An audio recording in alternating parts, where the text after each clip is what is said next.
Hi, I'm Paul from Find My Footwear, and today we're looking at two shoes. The most popular and one of ASICS' best-selling shoes, the Gel Kayano 32, and the Brooks Adrenaline GTS 24.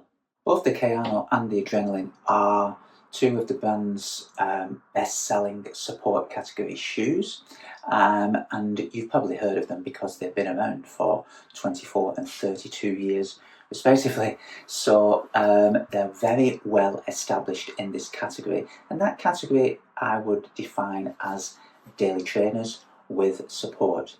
So the Gel Kayano, the brand's range-topping support type shoe for high mileage or daily training. Probably most people will have had a pair. There's a good chance they will have had a pair because it's been around for 32 years.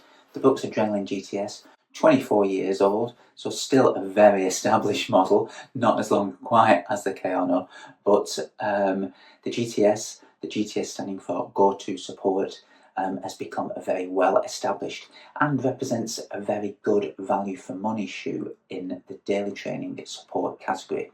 So we're going to have a look at both of them to see how they're similar, what kind of features they offer for those requiring support, and which you should try for your next daily training shoe. So first up, let's look at the Kayano.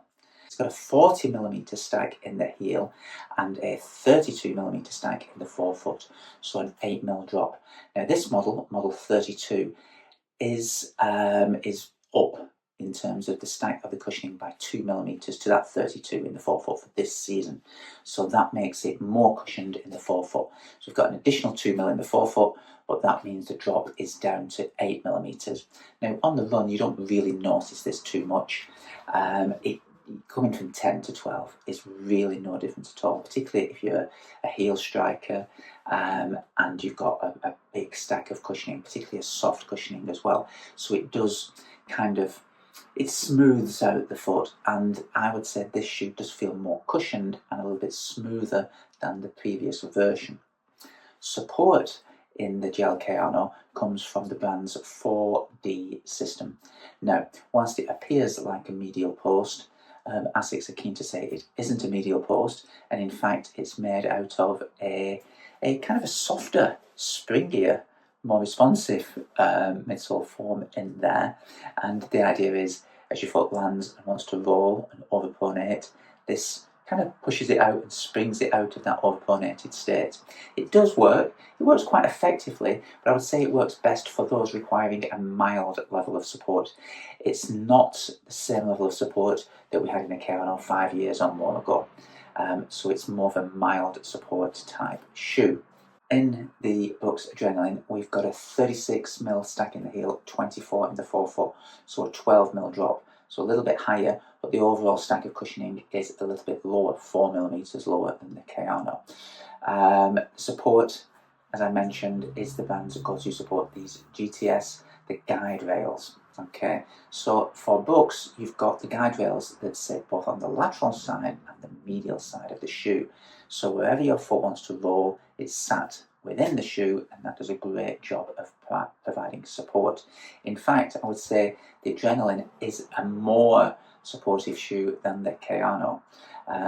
And I think it always has been, to be honest, unless you go back many years in the Kayano when it had a big medial post.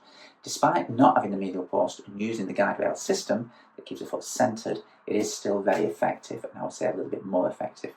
The cushioning in the Kayano comes from the FF Blast Plus foam. So this isn't a nitrogen foam, it's kind of a compression molded EVA based material, shall we say. It is light, it is soft, it is a little bit responsive, but it's by no means springy. It's a shoe that is suited for very easy, steady mile, single pace running. It doesn't have, I think because it's so thick, particularly in the forefoot, it's very deep and soft, your foot sinks into the shoe a little bit and you don't get that pop. So it's not a shoe you can particularly pick the pace up in that well. And when you come to the Adrenaline, that's a nitrogen infused foam. That's the DNA Loft V3 from Brooks. Again, nitrogen infused, makes the foam a little bit lighter, springier and more responsive, as well as more durable than EVA-based foams. Now, whilst you've got less volume of it, it does feel a little bit firmer, but I think when you want to pick the pace up a little bit, the nitrogen-based foam is a little bit snappier, it's got a little bit more pop to it, so it makes the Adrenaline a little bit more versatile. The fit on both shoes, yeah, they fit true to size in terms of length and width. These neat mesh uppers, very breathable, no issues there. Lots of plush cushioning, snug fit around the midfoot. Nice, well, very thin tongue on the Kayano, but lots of padding around the ankle collar. You've got the stretch tab on the heel. So lovely fit. Same with the Adrenaline from Bucks. All Bucks shoes, really nice quality on the uppers. Nice and breathable. Lots of padding in the tongue, the ankle collar and the Achilles. And you've got this rolled over seam to the top of the padding there. So the seams sit on the outside, no irritation at all. Outsoles, plenty of rubber coverage on both of them. I think the Adrenaline just gets a little bit more, but both wear relatively similarly. Which you're going to choose? Well, if you're just requiring a mild amount of support and run or have more than one pair of shoes to run in throughout the week, then the Kayano's a great choice. It does offer a little bit of support. It works very well for people that just require a little bit of support. It's a nice soft, plush, cushioned feeling, and for easy runs, great. So if you're mixing this shoe up with, say, a Super Blast from ASICS or a Nova Blast that's a little bit poppier, great option. But if you wanted a shoe where you could mix the paces up a little bit more, then I think the Adrenaline is a little bit more versatile, it's a little bit more nimble, perhaps because it is a touch lighter and it's got slightly lower stag. On price, the Adrenaline is around 10% cheaper than the Kayano, so it still does represent excellent value for money.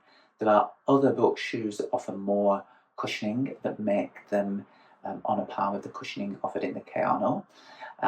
But if it's just a head-to-head between these shoes, it's purely down to what you want. There's not a bad choice, really. Most versatile, best value for money, go Bucks Adrenaline GTS 24. But if you're not too concerned about the money and you want a nice, easy-feeling shoe for steady miles, lots of plush, soft cushioning, go the Gel Kayano. Okay, I hope that's helpful. Stick any questions below and please subscribe, and you'll get a notification when we pop up with any new videos. As always, thanks for watching.